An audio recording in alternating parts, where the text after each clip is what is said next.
Buenas tardes a todos. Seguimos en Proyecto Agalife, seguimos dentro del bloque de diagnóstico, endoscopia, biomarcadores y nos gustaría hablaros a continuación de biomarcadores, calprotectina y otros biomarcadores. Me acompaña el doctor Pablo Pérez Galindo, él es médico digestólogo, trabajando ahora como adjunto en el Complejo Universitario de Pontevedra. Pablo, la calprotectina la utilizamos todos muchísimo cada día, pero es posible que en algún subgrupo de pacientes no sea tan útil. Pues así es, Miki. En concreto, muchas veces el factor edad que se nos puede pasar un poco más desapercibido y hay un estudio bastante interesante americano en el que lo que quisieron fue evaluar la capacidad predictora de actividad endoscópica de la calprotectina y de la lactoferrina fecal en función de una edad superior o inferior a los 50 años. Para ello incluyeron a 51 pacientes con enfermedad de Crohn y colitis ulcerosa de manera prospectiva a los que se realizó una determinación de ambos biomarcadores durante los 14 días previos a una colonoscopia. Consideraron como la enfermedad como activa según un punto de corte por encima de 7,25 microgramos para la lactoferrina, por encima de 50 para la calprotectina fecal, y midieron la actividad endoscópica según el índice de Mayo para la colitis y el SSD para la enfermedad de Crohn. El resultado principal de este estudio es que para pacientes por encima de los 50 años la sensibilidad de la lactoferrina y de la calprotectina era únicamente del el 50% para predecir enfermedad activa y la especificidad del 40% para la lactoferrina y del 53% para la calprotectina. Por tanto, en sujetos, en pacientes por encima de los 50 años, pues la calprotectina y la lactoferrina pues tienen una sensibilidad y una especificidad baja para predecir enfermedad activa.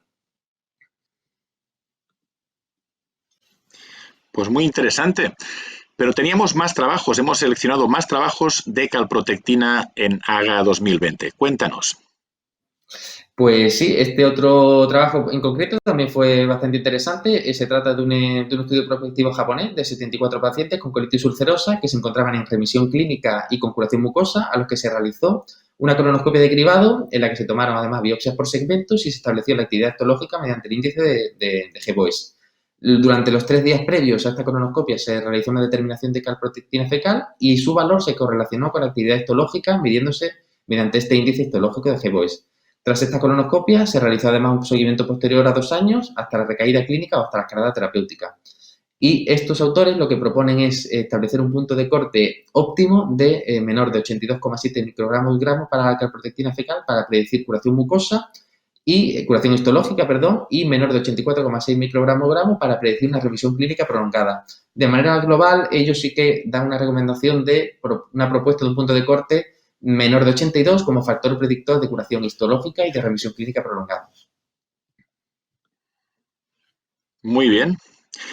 Mira, nosotros los digestólogos utilizamos cada vez más a diario calprotectina, pero me ha llamado la atención de que esta herramienta puede ser también muy útil para otros especialistas como los reumatólogos, ¿verdad? Cuéntanos. Pues sí, aquí no hemos decidido, hablar de este trabajo, que es un estudio muy interesante llevado a cabo además por la Unidad de Enfermedad Inflamatoria Intestinal y por el Servicio de Reumatología del Hospital Universidad de Puerta de Hierro y cuyo objetivo fue evaluar la utilidad de la calprotectina fecal en detectar casos desconocidos de enfermedad inflamatoria intestinal en pacientes que estaban en seguimiento por una espondiloartropatía axial que no presentaban síntomas digestivos ni tenían un diagnóstico previo de enfermedad inflamatoria. Para ello incluyeron a 98 pacientes a los que se les realizó una calprotectina fecal, considerándose positiva por encima de un valor de 50 microgramos. En 49 de ellos se obtuvo un resultado positivo y se realizó una colonoscopia en 47. Y de ellos, en 13, un 26,5%, acabaron siendo diagnosticados de una enfermedad inflamatoria. De estos pacientes con una colonoscopia normal, solo 18 quisieron seguir en el estudio. En 16 de ellos se volvió a determinar una calprotectina y siendo positiva y se les realizó una cápsula diagnosticando a su vez a 6 pacientes más también de enfermedad inflamatoria intestinal. Por tanto, desde la muestra inicialmente incluida, un total de 38% de pacientes acabaron siendo diagnosticados de enfermedad inflamatoria intestinal. Por tanto, la calprotectina fecal puede ser una herramienta útil para detectar casos de enfermedad inflamatoria en pacientes que están en seguimiento con una espondiloartropatía axial sin síntomas digestivos. Pues es un excelente mensaje para llevarnos a casa. Decir, aconsejar a nuestros compañeros reumatólogos que la utilicen, porque has demostrado o nos has contado que puede ser un excelente método de screening y detección de inflamatoria intestinal no sospechada. Pasando ahora al escenario de la colitis ulcerosa grave, ese es un escenario que nos preocupa siempre, es el paciente más challenging, que nos pone más a prueba, y ahí siempre buscamos elementos de predicción. También la calprotectina nos podría ayudar en ese escenario, ¿verdad? Pues sí, a colación de este trabajo que lo elabora un grupo indio de investigadores, que lo que se propusieron era estudiar si la calprotectina fecal tenía algún valor en predecir el fracaso a la corticoterapia en pacientes con un brote grave de colitis ulcerosa. Para ello, seleccionaron una muestra de 39 pacientes que ingresaron por un brote grave, se trataron con corticoides intravenosos, a los que se les determinó una determinación de calprotectina fecal el día 1 y el día 3 del ingreso. En el análisis multivariante, los factores que se asociaron a fracaso corticoide fueron una calprotectina fecal en el día 3 por encima de 1.120 microgramos gramo, un valor del índice U6 por encima de 6 puntos y el cumplir los criterios de Oxford de fracaso corticoide.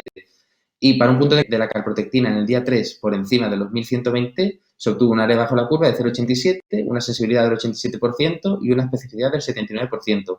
Además, al combinar este mismo punto de corte de la calprotectina con una puntuación en el índice U6 por encima de los 6 puntos, en la retrosigmoidoscopia, pues se obtenía una especificidad y un valor predictivo positivo del 100% en predecir el fracaso corticoide. Pues, por tanto, la calprotectina fecal puede ser una herramienta adicional que nos ayude a manejar a los pacientes con esta patología tan grave como es un brote grave de colitis ulcerosa.